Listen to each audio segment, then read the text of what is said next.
Hey everyone, today I am cooking something different. I wanted to share with you how I became a personal chef in my 40s and if going to culinary school was worth it. So let's go grab a cup of coffee and let's talk about this because I have a lot to share.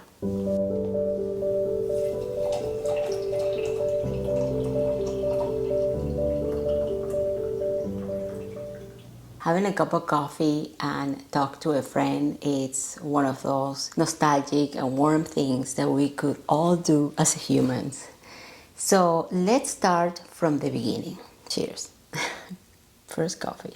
To give you a context, I would like to share with you a little bit of my background. I was born and raised in Venezuela. As a kid, like many other kids, I had this love and hate relationship with food. My mom had a tough time feeding me because I really didn't like anything that she would prepare for me when I was very young, like probably many parents out there.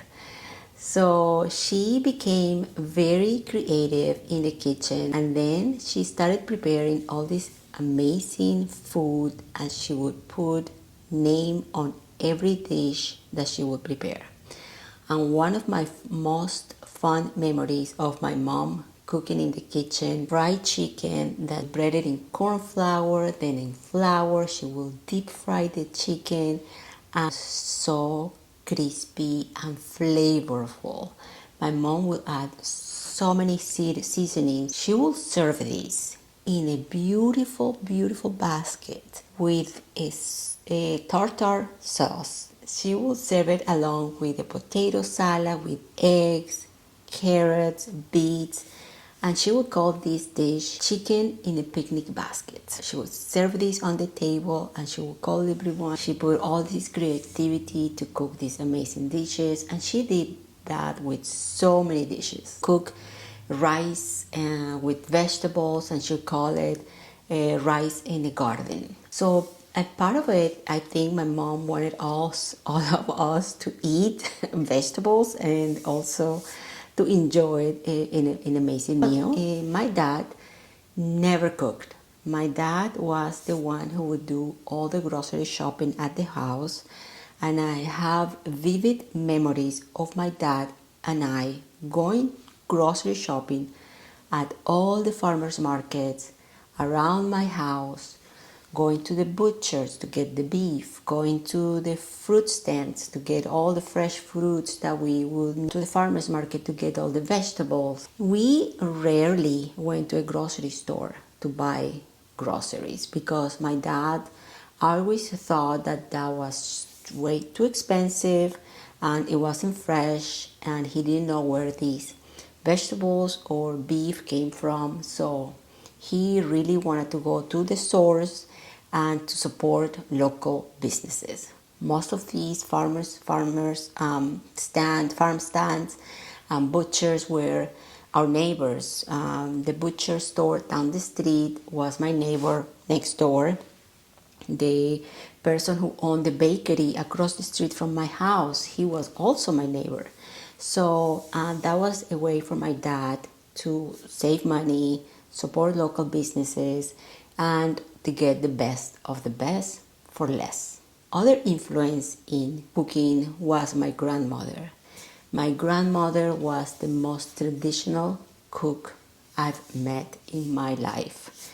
She would cook very traditional dishes, rice, black beans, beef stew, sweet plantains as a side dish for every meal we had at grandma's house. I mean, I don't recall ever grandma making any salad, and if she would put a salad on the side, it would have been a sliced tomato with sliced onion and cucumber and a little drizzle of vinegar, and that was pretty much it. But her food tasted amazing. She used very little ingredients to season the food, but I think it was the love that she put in cooking that made her food so delicious. When I was in my early teenage years, one of my neighbors, she was from Italy, and she will knock on my door all the time. I remember always her knocking on the door and asking for empty jars. Then one day I asked her, why are you needing all these empty jars, And she brought me to her apartment and she showed me buckets and buckets of tomatoes. She will boil the tomatoes and make this amazing sauce that she will be using throughout the year to make her amazing pasta, sauces, ragu, lasagnas. I remember going into her place, to her apartment, to have coffee because she always had coffee brewing, eat amazing bread out of the oven with butter, and eat fresh pasta that she had drying in the balcony of her house. Pizza, she always had something boiling, cooking, baking, drying in her apartment. From her, I learned how to be passionate about what you do, and if you do what you love, then people will definitely see that reflected in the dishes that you will put on the table. Then I met my first husband, invited me over to his house for dinner, and he asked if I could bring friends or my mom or my dad. I remember we had this basmati rice with candied cherries, orange peels, also beef stew with roasted eggplants and zucchini, roasted tomatoes, yellow split pea, dry lemons. It was a tomato sauce with turmeric and saffron. Put the first bite in my mouth and I said to myself, wow, this is delicious. I can honestly say that I fell in love with food. So we got married and we moved to the United States. When I went to the grocery store for the first time, I had a cultural shock. I couldn't believe how all the fruits were beautifully displayed. The tomatoes were looking so beautiful, clean, fresh. I didn't have to pick tomatoes to grab the best ones. The tomatoes were all the same size. The peppers were all the same size. The chicken was sold in packages, a small package, and sold separately, like the chicken breast in one package, chicken thighs in another package. And to me, that was really unique. I wanted to go grocery shopping all the time. And after that, I started watching TV and I turned on Food Network. And I saw people there cooking. Like these ladies were cooking, like Martha Stewart was cooking, Julia Child was cooking. I started going to the www, printing the recipes, and then going to the grocery store, ingredients that I was so unfamiliar with. Started hosting friends and I started calling my neighbors, learned all these new recipes like jambalaya. I was making coco vin, I was making chicken fricassee, prepared my first turkey with Martha Stewart's. But cooking always kept me grounded. Throughout the years, I worked various jobs. I had opened my own travel agency in the late 90s, but in the early 2000s, things changed a little bit and people were buying tickets online, so I closed that. I started working for the State Department. I got my clearance. After that, I started working in finances, and I worked for that industry for almost 20 years. So fast forward, when I was in my late 30s, I got a call from my work and they had let me go. And I was going through the most difficult times in my life. I had no job, I was a single mom, I had tons of responsibility, literally broke. And I had to do something fast. So I said to myself, I've been doing these gigs here and there, cooking for, friends and doing these parties. But while I was doing those parties, people would call me chef. And I was like, I like to be called a chef, but I'm not a chef. I'm just doing this as a hobby. And they would ask me, where do you go to culinary school? And I was like, I never went to culinary school. Before I went to culinary school, and I felt like I had an imposter syndrome. Like I was wearing something that I shouldn't be wearing. Why would you wear this if you're not a chef? anyways, I did it. I went to culinary school. So I got a job. I went to work from 8 o'clock in the morning till 4 p.m. and then from 5 p.m. till 10 o'clock, 10:30, I went to culinary school every day for 3 years. I did that. I was exhausted. Let me tell you that if you go to culinary school and you are on your feet for hours, you're cooking, you're cleaning an industrial kitchen, you are there scrubbing the floor. So I would get home by 11:30. By the time I would go to bed, it was almost 12 o'clock. Do it over again for 3 years. After I graduated, I got a call from the dean and said, Loli, I think you should apply for this job. They're looking for chefs for a new resort that they're opening here in Virginia.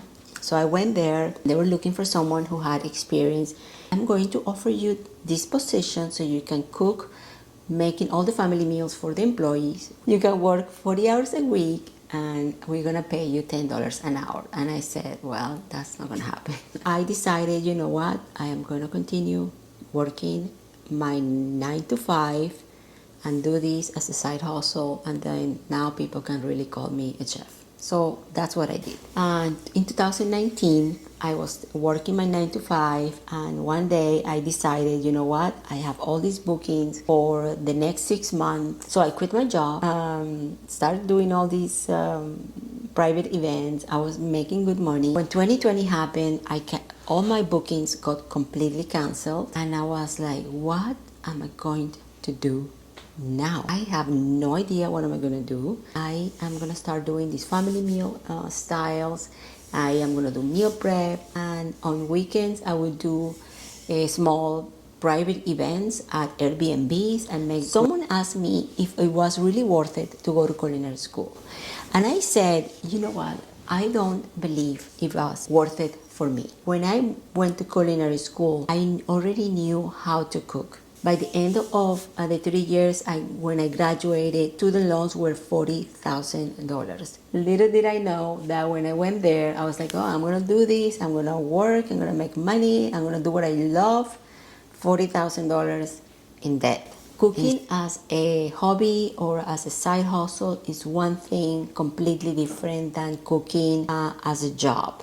I've heard so many times people saying, oh, if you do what you love, you never work a day in your life. Personally, I don't believe that's true. You have responsibilities. You have to work. Gaining real experience in a kitchen might be worth it than spending thousands of dollars in a culinary degree. For me, food is about connection, it's about creativity, it's about bringing people together. Now in this new phase of my life, I want to share my experience and my knowledge, be a full-time content creator. I want to share all this experience to you. So thank you so much for watching, and I guess I will see you next time.